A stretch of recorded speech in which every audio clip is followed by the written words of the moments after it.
Bien, nous allons maintenant passer à notre dernière table ronde de la matinée. Elle a pour thème un sujet là aussi très important dans notre pays, de plus en plus important puisque nous sommes un pays passoire, contre Schengen, la frontière. Et pour animer cette table ronde, j'appelle Marie-Christine Arnautu, Lou Vialet et Nicolas Bay.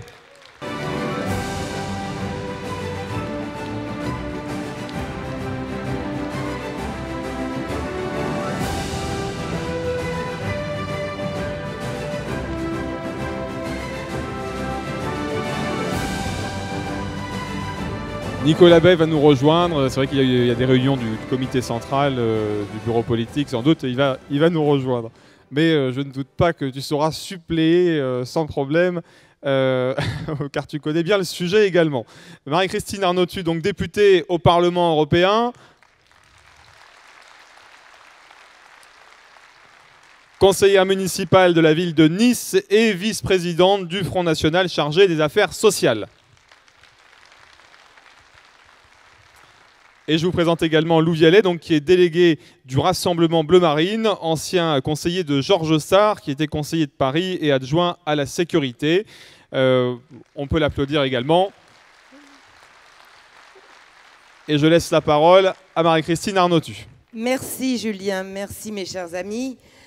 Je vais faire un bref retour en arrière pour vous rappeler ce qu'était Schengen et quelle était sa vocation. Vous le savez sans doute, les accords de Schengen ont été signés en 1985 entre l'Allemagne, la France, les Pays-Bas, la Belgique et le Luxembourg. Il y avait un objectif double. Le premier, c'était supprimer les contrôles aux frontières entre ces pays. Cet objectif-là, il est parfaitement réussi. Le deuxième objectif était d'augmenter l'efficacité des contrôles aux frontières communes, et cet objectif-là, il est parfaitement raté, puisque c'est exactement l'inverse qui se produit depuis bientôt 30 ans. En 1995, donc, la Convention de Schengen est entrée en application, et elle a été élargie, comme si ça ne suffisait pas, aux pays du sud de l'Europe, c'est-à-dire l'Italie, l'Espagne et le Portugal. Et donc, cette convention a été intégrée dans le traité d'Amsterdam en 1997 pour devenir, à ce moment-là, partie intégrante de l'Europe de Bruxelles. L'abolition des frontières entre les États membres a donc suivi les élargissements successifs de l'Union européenne. Les conséquences ici au Front National, on les connaît, on les fait connaître à nos compatriotes depuis des années. Nos frontières sont désormais transformées en passoires, qui sont des passoires qui laissent évidemment passer les drogues, les frontières, les immigrés illégaux, surtout en provenance du sud de la Méditerranée. Tout entre en France, j'ose pas dire pour le meilleur et pour le pire, parce que bien souvent, c'est uniquement pour le pire. Et alors à Bruxelles, vous savez, il y a quand même une constante, c'est que quand on se rend compte que ça ne fonctionne pas bien, eh bien, on en rajoute une couche. Et c'est exactement ce qui se passe, on accélère. Car tout cela, mes amis, procède, et on l'a dit à plusieurs reprises, d'une idéologie. Moi, j'ai coutume de dire que depuis que j'ai l'honneur de siéger au Parlement européen, que cette Union européenne-là que nous combattons, finalement, c'est une secte. C'est une secte parce qu'il y a un dogme, et que ce dogme-là, eh bien, ils ont énormément de mal à en sortir. Donc, effectivement, ça procède d'une idéologie que nous connaissons trop bien. Le mondialisme indifférencié, qui refuse les frontières au nom de la libre circulation des capitaux, des biens, mais aussi, bien sûr, la libre circulation des personnes. Et tout ça, c'est uniquement en vue du profit, mais du profit qui est réservé à une immense minorité. Et ça coûte bien sûr de plus en plus cher aux contribuables français, c'est-à-dire vous, c'est-à-dire nous, avec au final toujours moins d'efficacité. Alors comme ils ont toujours des idées lumineuses, en 2004, ils ont créé Frontex. Alors Frontex, vous savez sans doute ce que c'est l'agence européenne pour la gestion de la coopération opérationnels aux frontières extérieures des États membres de l'Union européenne. Alors que depuis des décennies, les technocrates de Bruxelles n'ont à la bouche que les mots de liberté, de libre circulation et d'abattage des frontières, eh bien la réalité a fini par les rattraper. Les flux incessants de migrants provoquant une colère de plus en plus sensible des citoyens des États membres de l'Union européenne. Vous avez entendu hier les excellentes interventions de nos alliés au Parlement européen. Tous reflètent dans leurs discours et dans leurs interventions, et heureusement qu'eux aussi ils sont là au Parlement, la colère de leurs compatriotes. Eh bien cette colère, évidemment qu'elle est de plus en plus sensible. Bonjour Nicolas, vous pouvez l'applaudir. Cette colère, bien sûr qu'elle est de plus en plus ressentie par les citoyens des États membres de l'Union européenne. Alors, il fallait trouver une solution de façade, une solution cosmétique qui évite de redonner la moindre parcelle de souveraineté aux États. Donc, c'est pour ça qu'on a créé Frontex, cette pseudo-douane géante. Les contribuables européens et les contribuables français, vous, nous, ont été mis à contribution pour construire un siège absolument grandiose à Varsovie. Les contribuables, vous, nous, toujours eux, ont versé 285 millions d'euros entre 2007 et 2013, rien que pour le fonctionnement de cette agence. Si vous ajoutez à cela près d'1 milliard d'euros pour l'installation de nouveaux systèmes d'information et 60 millions d'euros pour un surprenant observatoire européen des migrations, vous voyez que la lutte contre l'immigration rapporte quand même très gros aux eurocrates. Mais malheureusement, ces fonds ont été dépensés en pure perte, bien sûr, puisque les trous de la passoire sont toujours plus gros. Frontex se vante régulièrement d'intercepter de plus en plus d'immigrés illégaux. Cette agence aurait intercepté 42 628 clandestins au troisième trimestre 2013 contre 22 000 à la même période un an auparavant. Mais ces chiffres, qui concernent les 28 États de l'Union, sont ridiculement faibles en comparaison des centaines de milliers de migrants qui entrent clandestinement sur les territoires européens. Cela montre bien, vous le savez, vous, que Bruxelles, après avoir privé les États du contrôle de leurs frontières, est totalement incapable de surveiller ces mêmes frontières. Par ailleurs, comme nous le répétons depuis de nombreuses années, la maîtrise policière des frontières ne suffit pas en elle-même. Elle doit être accompagnée, bien évidemment, d'une coupure des pompes aspirantes de nos systèmes sociaux. Ce sont ces pompes aspirantes qui créent les drames que nous observons aujourd'hui en Méditerranée. La création par Frontex d'opérations de surveillance européenne est une véritable est un véritable emplâtre sur une jambe de bois.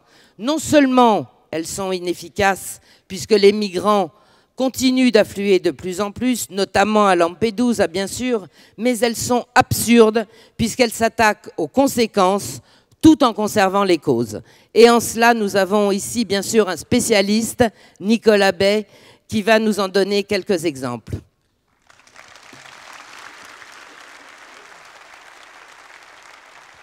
Bonjour, chers amis, et merci, Marie-Christine. Il est vrai que la France a renoncé à la maîtrise de ses frontières, vous le savez, depuis maintenant de nombreuses années, dans le cadre des différents traités européens. Et initialement, on nous avait vendu l'idée que c'est l'Union européenne qui allait assurer la maîtrise des frontières extérieures du continent. En réalité, le budget de Frontex est absolument dérisoire. C'est quelques dizaines de millions d'euros par an, quelques centaines d'agents qui sont totalement impuissants face à de véritables déferlantes migratoires. Et ce qu'il y a de plus extraordinaire dans notre pays, c'est vrai en France et ça l'est d'ailleurs aussi dans d'autres pays de l'Union européenne, c'est que non seulement on laisse entrer finalement librement les étrangers, y compris les clandestins, on en expulse très peu et même quand ils veulent partir, on les en empêche. C'est-à-dire qu'on a, par exemple, Calais, ou aujourd'hui maintenant Ouistreham, où il y a des dizaines de milliers d'immigrés clandestins qui sont en attente de vouloir passer, par exemple, en Angleterre. Et la frontière entre la France et l'Angleterre est fermée. En revanche, ils ont eu tout loisir de venir en France. Et vous le savez, Marie-Christine l'évoquait à l'instant, ils viennent en France. Pourquoi? Parce que quand ils quittent des pays en guerre ou des pays qui sont ravagés par la famine, eh bien, ils regardent la carte du monde et ils s'aperçoivent qu'il y a un pays où ils auront des avantages sociaux comme nulle part ailleurs sur la planète. Ils auront le logement gratuit, ils auront les soins gratuits, à l'heure où les Français voient les médicaments être déremboursés chaque mois, à l'heure où les coûts des mutuelles complémentaires explosent.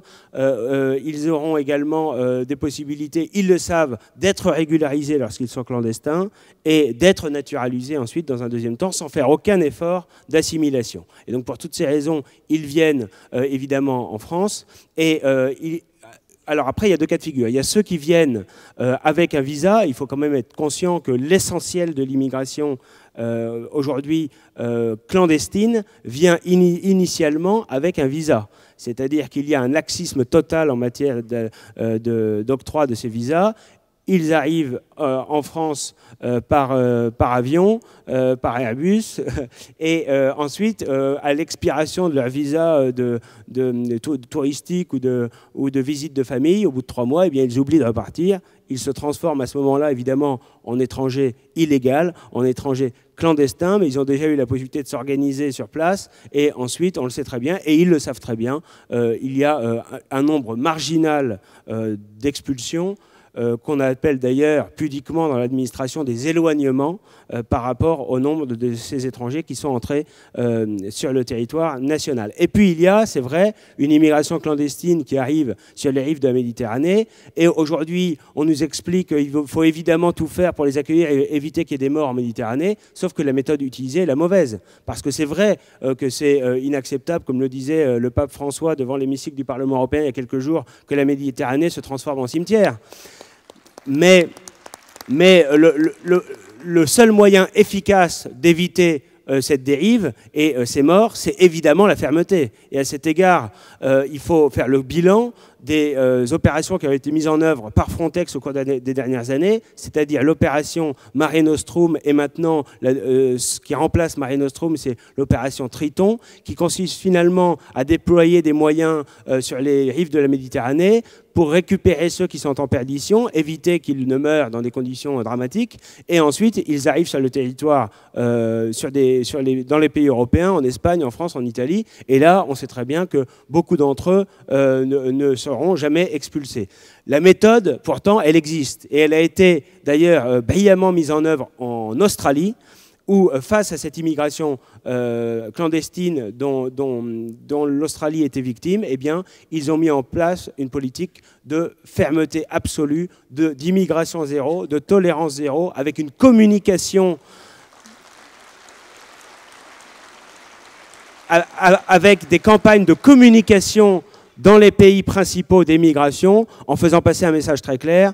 Si jamais vous venez illégalement en Australie, vous avez la certitude absolue d'être ensuite expulsé aussitôt. Voilà.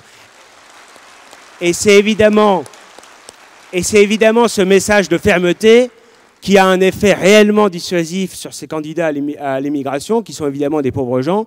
Et là, il ne s'agit pas simplement de grands discours et de grands principes.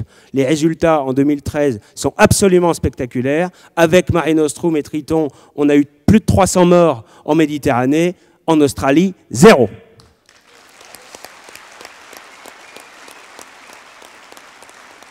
Et c'est un point important parce que si au Front National, nous avons toujours rappelé que jamais nous faisons porter la responsabilité de l'immigration sur les immigrés eux-mêmes, et j'irai même plus loin en disant que sans doute si nous étions à leur place, nous ferions la même chose. En revanche, la responsabilité des politiques, elle est totale, et on voit bien avec cet exemple, s'agissant des dispositifs en Méditerranée qui sont en échec total, finalement que l'humanisme n'est pas là où on le dit. Que ceux qui sont drapés de bonnes intentions, ceux qui nous expliquent qu'il faut accueillir à tout va, eh bien ce sont directement ou indirectement les responsables de ces morts en Méditerranée.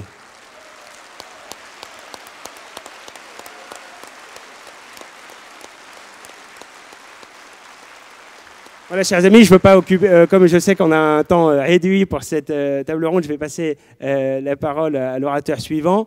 Mais comme le disait Marie-Christine, je crois que ce qui est absolument fondamental en matière d'immigration, et je crois que c'est l'honneur du Front National depuis plus de 40 ans de tenir ce discours de vérité, c'est qu'évidemment, il faut supprimer l'ensemble des pompes aspirantes, l'ensemble des incitations à l'immigration, indépendamment de tous les dispositifs qui doivent viser à rétablir notre souveraineté, et notamment notre souveraineté territoriale. Merci beaucoup Nicolas. Lou va nous parler en quelques minutes. C'est vrai que malheureusement on n'a pas assez de temps sur un sujet qui pourrait durer très longtemps, de l'impact aussi de cette ouverture des frontières sur l'emploi. Merci. Bonjour. Alors, on parlait de Schengen. Et ce qu'on n'a pas encore dit, c'est que Schengen est l'espace... Excusez-moi, je n'ai pas l'habitude du micro. D'accord. Schengen est aujourd'hui l'espace où est menée une guerre sociale et économique ultra-agressive et ultra-libérale. Et cette guerre sociale et économique est menée au nom de la liberté et de la liberté de circuler des travailleurs. Et c'est au nom de cette liberté qu'on met en concurrence aujourd'hui des travailleurs détachés, on se souvient des directives Bolkestein, on se souvient de la directive détachement, qui mettent en concurrence des travailleurs à bas coût vis-à-vis des travailleurs français qui payent leurs cotisations sociales en France, tandis que ces travailleurs détachés n'ont pas à payer leurs cotisations sociales en France, mais dans leur pays d'origine. Et ces cotisations sont bien moins importantes.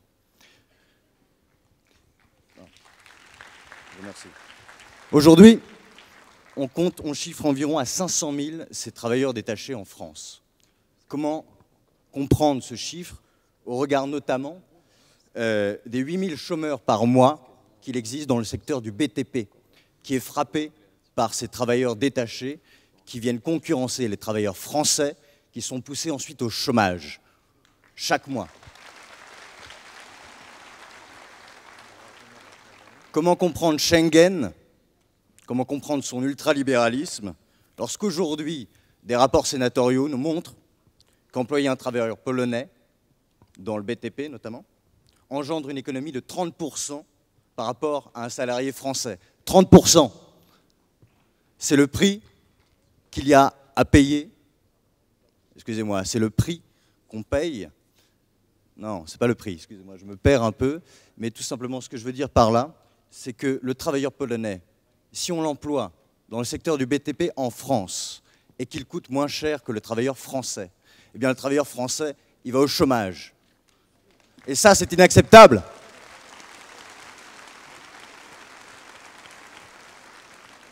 Donc Schengen détruit des emplois en France, mais il détruit aussi des entreprises. 20 000 entreprises cette année, dans le secteur du BTP, ont fermé. Pourquoi ? Parce qu'il y avait des entreprises qui engageaient des travailleurs détachés, des travailleurs issus de pays étrangers, à bas coût.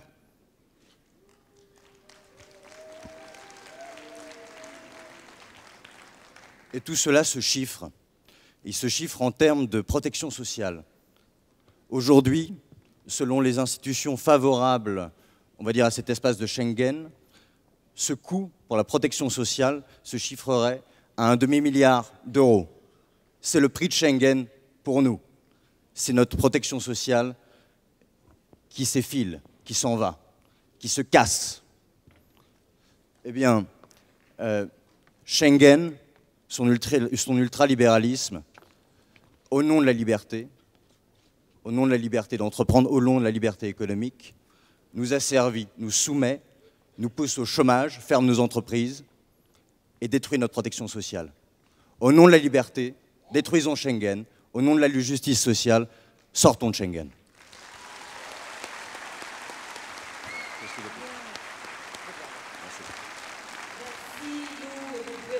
Parce que c'est sa première intervention et je pense... Merci.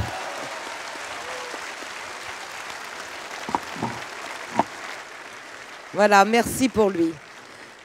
Alors, avant de conclure, parce que là, on s'est dépêché, puis finalement, il paraît qu'on a un tout petit peu plus de temps, tant mieux, parce que c'est un sujet essentiel. Je vais repasser la parole à Nicolas, puisque je vous l'ai dit tout à l'heure, vous nous avez fait l'honneur de nous permettre d'exercer le mandat de député français au Parlement européen, à Nicolas et à moi. Et c'est vrai qu'il y a des bonnes nouvelles de temps en temps, parce que, vous savez, la voix de Marine Le Pen, quand elle prend la parole au Parlement, même si nous n'avons qu'une minute, elle est entendue, elle est suivie souvent, parce qu'on se rend compte qu'à chaque fois qu'il y a des votes, finalement, ce ne sont pas simplement les 23 députés du Front National ou bien les 40 de notre coordination, mais bien d'autres qui la rejoignent.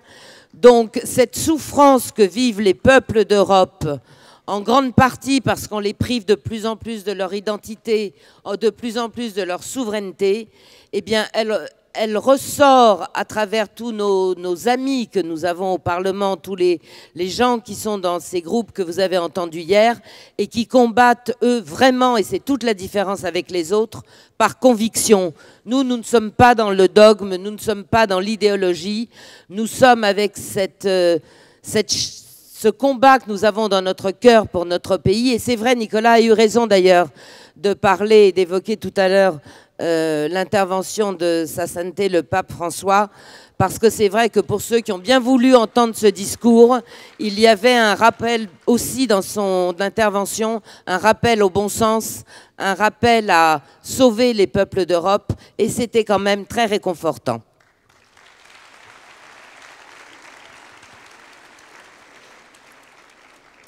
J'en profite en complément de ce que vient de dire Marie-Christine pour parler quand même très rapidement de l'Union européenne, parce que c'est vrai qu'en matière migratoire, on voit bien que le dogme qui est appliqué dans notre pays par la classe politique, c'est le fameux dogme de la libre circulation des capitaux et des biens et des personnes.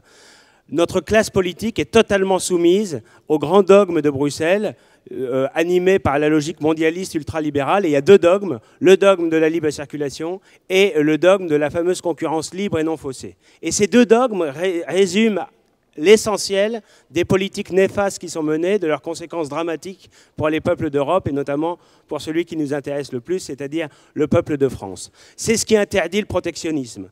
C'est ce qui interdit le patriotisme économique. C'est ce qui interdit la maîtrise de nos frontières. Et c'est pour ça que nous ne pourrons pas maîtriser les flux migratoires, inverser les flux migratoires, tant que nous n'aurons pas retrouvé notre souveraineté territoriale. Et pour retrouver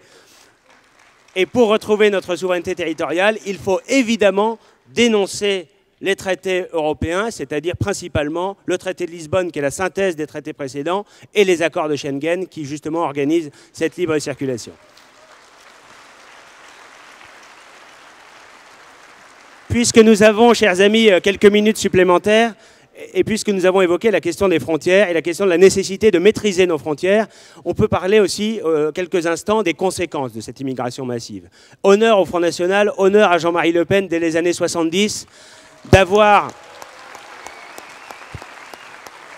dit la vérité sur cette immigration massive et sur les conséquences dramatiques. Aujourd'hui, nous le voyons, 5 millions de chômeurs, 9 millions de pauvres, et ça n'est pas les seules conséquences. Les conséquences de l'immigration ne sont pas seulement économiques. Il y a aussi une remise en cause dramatique de notre identité et de notre sécurité. Il y a quelques jours, un animateur de télévision s'est promené avec un chapeau de cow-boy dans les cités en expliquant qu'il n'y avait pas de lien entre l'insécurité et l'immigration. Eh bien, moi, je l'invite, au lieu de se promener dans la rue avec son chapeau de cow-boy, à aller visiter une ou deux prisons, et je pense qu'il aura une vision un peu différente de la situation.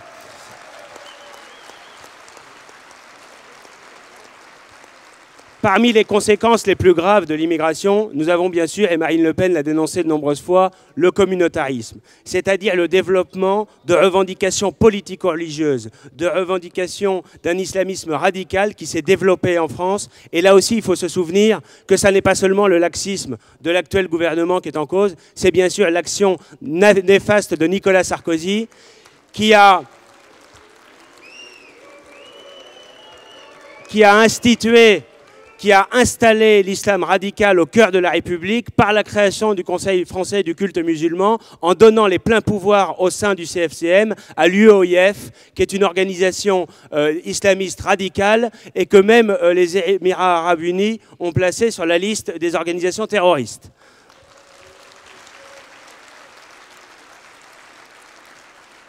Et évidemment, cet islamisme radical qui se développe dans notre pays, eh bien, on en a des conséquences jusque-là inattendues. Et notamment le fait d'avoir des centaines et des centaines de djihadistes qui quittent la France pour aller se battre avec les fous d'Allah en Syrie ou en Irak.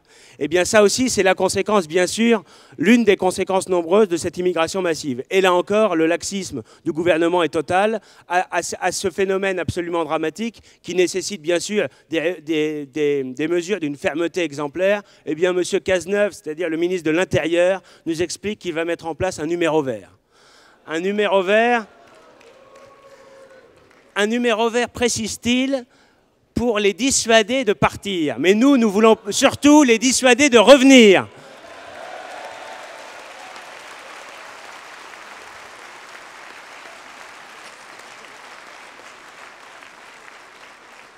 Que ce soit dans les conséquences économiques de cette immigration, que ce soit dans les conséquences sécuritaires de cette immigration, ou que ce soit bien sûr dans ses conséquences identitaires, honneur au Front National d'avoir dit la vérité, d'avoir en tout temps, et malgré les insultes, malgré les quolibets, tenu un discours de vérité aux Français, parce qu'aujourd'hui, si la France va mal, c'est bien sûr largement parce que ça fait 40 ans qu'elle subit, avec la complicité de l'UMP et du PS, ces vagues d'immigration qui sont contraires à tous les intérêts, et en l'occurrence aux intérêts vitaux du peuple français.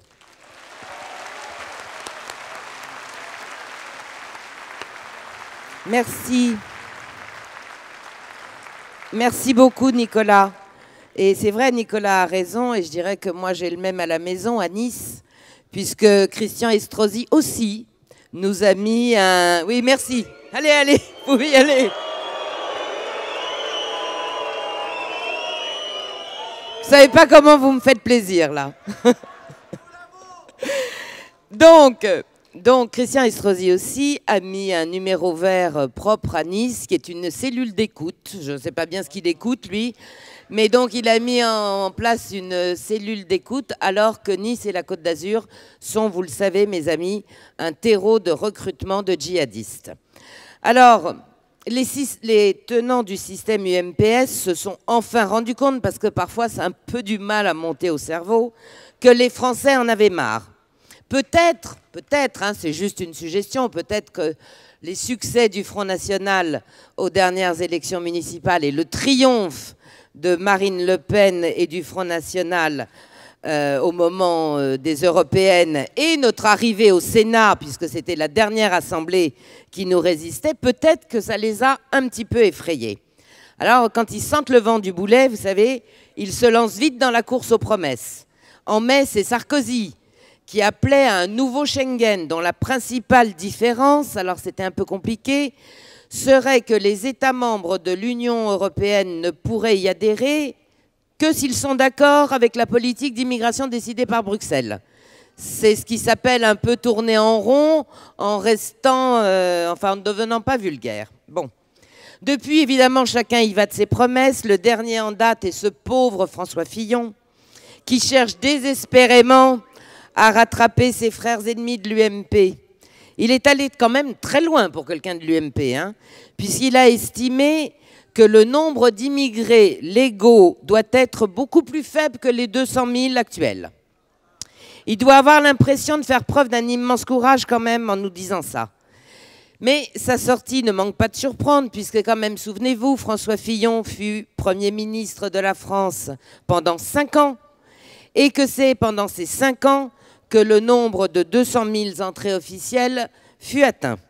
Désormais, alors, il nous parle de quotas d'immigration qui seraient fixés par le Parlement, mais quand le Front National lui disait « stop », il répondait évidemment en nous traitant de tous les noms, les connaît, racistes, xénophobes, populistes, etc., etc. Oui, mes amis, bien sûr que nous devons dire stop. Nous devons redoubler de vigilance devant ces imposteurs qui pleurent aujourd'hui sur ce qu'ils ont chéri pendant 40 ans. N'est-ce pas eux qui n'ont eu de cesse de détruire des pans entiers de notre souveraineté? N'est-ce pas eux qui n'ont eu de cesse que d'abolir les barrières douanières, laissant notre économie ouverte aux 4 vents et plongeant des millions de Français dans le chômage de masse et dans la détresse sociale? C'est pour cela, évidemment, que nous ne pouvons pas les croire. Et c'est pour cela, car j'en suis intimement persuadée, que les Français ne les croiront plus en 2017. Le cosmopolitisme est leur logiciel, il faut le comprendre ça. Et ils sont incapables de s'en départir. Seul le Front National s'y oppose. Depuis toujours, tu as bien fait, Nicolas, aussi, de rappeler que depuis 40 ans, nous qui avons été à l'école Le Pen, nous le savons. Nous le savons, et merci Jean-Marie. Merci de nous avoir donné un autre logiciel à nous.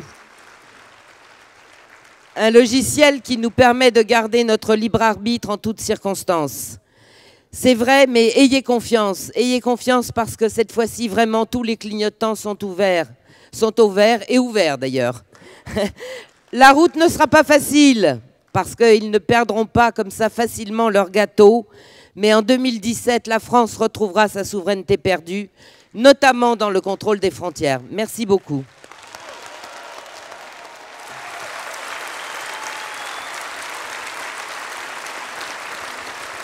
Bien. Merci à nos 3 intervenants, merci beaucoup. Nous allons reprendre dans quelques minutes. Nous vous annoncerons, Marine Le Pen viendra vous annoncer dans quelques minutes la composition du nouveau bureau politique du Front National, qui est l'organe de direction du mouvement. Elle viendra vous l'annoncer dans quelques minutes. Je vous demande un petit peu de patience. À tout de suite.